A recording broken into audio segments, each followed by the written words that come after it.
السلام علیکم ورحمۃ اللہ وبرکاتہ۔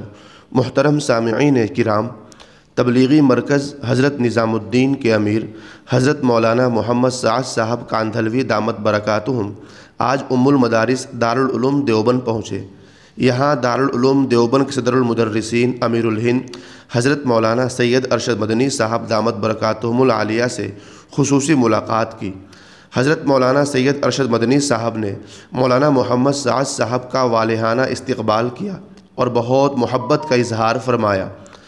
حضرت مولانا محمد سعد صاحب کاندھلوی دامت برکاتہم کی حضرت مولانا مفتی سید محمد سلمان صاحب منصور پوری دامت برکاتہم سمیت دیگر علماء کرام سے بھی ملاقاتیں ہوئیں۔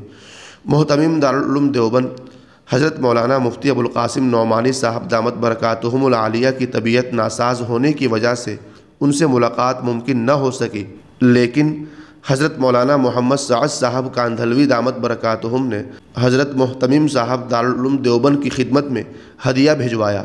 حضرت محتمم صاحب نے بہت محبت اور پرخلوص کے ساتھ ہدیہ قبول کیا۔ ذرائع کے مطابق یہ ملاقاتیں مفتی محمد فرقان مہاراشٹری کے رہبری میں ہوئی۔ واضح ہو کہ مولانا محمد سعد صاحب کاندھلوی اس مرتبہ دارالعلوم دیوبند کے دارالافتاء بھی تشریف لے گئے۔ وہاں پہنچنے پر سبھی حضرات نے گرم جوشی سے استقبال کیا اور حضرت کچھ دیر وہاں رہے۔ اس موقع پر ان کے ساتھ ان کے صاحبزادے مولانا محمد یوسف کاندھلوی، مولانا محمد سعید کاندھلوی، مفتی محمد الیاس کاندھلوی، مفتی محمد فرقان مہاراشٹری بطور خاص موجود رہے۔